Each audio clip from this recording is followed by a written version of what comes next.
പരിശുദ്ധ ഹബീബ് സല്ലല്ലാഹു അലൈഹി വസല്ലം തങ്ങളുടെ മദ്ഹ് കേൾക്കാൻ അത് ആസ്വദിക്കാനും വേണ്ടി കാത്തിരിക്കുന്നവരാണ്. ബഹുമാനപ്പെട്ട മൻസൂർ പുത്തനത്താണിയുടെ നേതൃത്വത്തിൽ നടത്തപ്പെടുന്ന ഇഹ്യ അക്കാദമിയുടെ സഹകരണത്തോടുകൂടി ആഭിമുഖ്യത്തിലായി നടത്തപ്പെടുന്ന രണ്ടാമത് കേരള മഹബ്ബ മജ്ലിസിലാണ് നാം ഒരുമിച്ച് കൂടിയിട്ടുള്ളത്. ഒരു വിശ്വാസിയെ സംബന്ധിച്ചിടത്തോളം അവൻ്റെ വിശ്വാസത്തിൻ്റെ ഭാഗമാണ് പരിശുദ്ധ ഹബീബ് മുഹമ്മദ് മുസ്തഫ സല്ലല്ലാഹു അലൈഹി വസല്ലം തങ്ങളോടുള്ള സ്നേഹമെന്ന് പറയുന്നു. പരിശുദ്ധ ഹബീബ് സല്ലല്ലാഹു അലൈഹി വസല്ലം തങ്ങളെ വേണ്ട രീതിയിൽ മനസ്സിലാക്കേണ്ട രീതിയിൽ മനസ്സിലാക്കുകയും സ്നേഹിക്കേണ്ട രീതിയിൽ സ്നേഹിക്കാനും കഴിയുമ്പോഴാണ് നമ്മുടെ യഥാർത്ഥ വിശ്വാസിയായി തീരുന്നത്.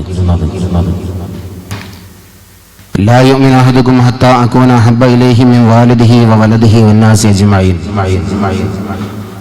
സ്വന്തം ശരീരത്തെക്കാളും മാതാപിതാക്കളെക്കാളും മക്കളെക്കാളും മറ്റെല്ലാ ജനങ്ങളെക്കാളും നമുക്ക് ഏറ്റവും പ്രിയപ്പെട്ടത് പരിശുദ്ധ ഹബീബ് മുഹമ്മദ് മുസ്തഫ സല്ലല്ലാഹു അലൈഹി വസല്ലം തങ്ങളോടുള്ള പ്രേമമായാൽ മാത്രമേ, സ്നേഹമായാൽ മാത്രമേ നമ്മെപ്പറ്റി യഥാർത്ഥ വിശ്വാസി എന്ന് പറയാൻ സാധിക്കുകയുള്ളൂ.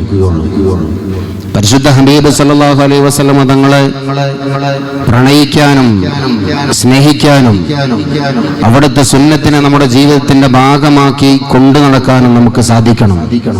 അള്ളാഹു നമുക്ക് തൗഫീഖ് നൽകി അനുഗ്രഹിക്കട്ടെ. പരിശുദ്ധ ഹബീബിനോടുള്ള ഇഷ്ക് കൂടാൻ, സ്നേഹം കൂടാൻ ഏറ്റവും പ്രധാനപ്പെട്ട ഒരു മാധ്യമമാണ് ആലാപനങ്ങൾ ആസ്വദിക്കുക എന്നുള്ളത്. പരിശുദ്ധ ഹബീബിന്റെ മദ്ഹുകൾ പാടുകയും അത് പറയുകയും, പരിശുദ്ധ ഹബീബിന്റെ മദ്ഹുകൾ പാടുകയും പറയുകയും ചെയ്യുന്നത് കേൾക്കുകയും ചെയ്യുക എന്നുള്ളത് മുത്ത് ഹബീബ് സല്ലല്ലാഹു അലൈഹി വസല്ലം തങ്ങളോട് ഇഷ്കുണ്ടാവാനുള്ള വലിയൊരു മാധ്യമമാണ്. അല്ലാഹു സുബ്ഹാനഹു വ തആല പരിശുദ്ധ ഹബീബിന്റെ ആശിഖീങ്ങളെ കൂട്ടത്തിൽ നമ്മൾ ഉൾപ്പെടുത്തി അനുഗ്രഹിക്കുമാറാവട്ടെ. അതിനുതകുന്ന മജ്ലിസാക്കി, സദസ്സാക്കി അല്ലാഹു നമ്മുടെ സദസ്സിനെ സ്വീകരിക്കട്ടെ. അല്ലാഹു സുബ്ഹാനഹു വ തആല മരണം വരെ അവന്റെ ദീനിന് വേണ്ടി ഇഖ്ലാസോടുകൂടി ഖിദ്മത്ത് ചെയ്യാൻ അല്ലാഹു നമുക്ക് തൗഫീഖ് നൽകി അനുഗ്രഹിക്കട്ടെ. നമ്മളൊക്കെ അനുഗ്രഹീതരാണ്. ബഹുമാനപ്പെട്ട സംസ്ഥകളുടെ ജംഇയ്യത്തുൽ ഉലമ അതിന്റെ 100ാം വാർഷികത്തിലേക്ക് അടുത്തുകൊണ്ടിരിക്കുകയാണ്. ഇൻഷാ അല്ലാഹ് വരുന്ന ഫെബ്രുവരി 8ാം തീയതി മുതൽ 4ാം തീയതി മുതൽ 8ാം തീയതി വരെ കാസർഗോഡ് കുനിയിൽ വെച്ചുകൊണ്ട് അതിന്റെ ബൃഹത്തായ അതിന്റെ സമ്മേളനം ഇൻഷാ അല്ലാഹ് നടക്കുകയാണ്. ഇൻഷാ അല്ലാഹ് ആ പരിപാടിയിൽ നമ്മളൊക്കെ സംബന്ധിക്കണം. ബഹുമാനപ്പെട്ട സയ്യിദുൽ ഉലമ സയ്യിദ് മുഹമ്മദ് ജിഫ്രി മുത്തുകോയ തങ്ങളുടെ നേതൃത്വത്തിലുള്ള ശതാബ്ദി സന്ദേശയാത്ര ഇൻഷാ അല്ലാഹ് വരുന്ന ചൊവ്വാഴ്ച മറ്റന്നാൾ നമ്മുടെ അടുത്ത പ്രദേശമായ തിരൂരിൽ എത്തിച്ചേരുകയാണ്.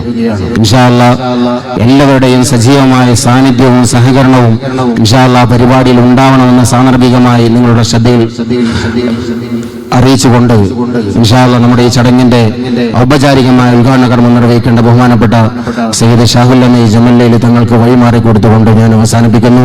വസീക്കും ബിദ്ദുആ. അസ്സലാമു അലൈക്കും വറഹ്മത്തുള്ളാഹി വബറകാതുഹു.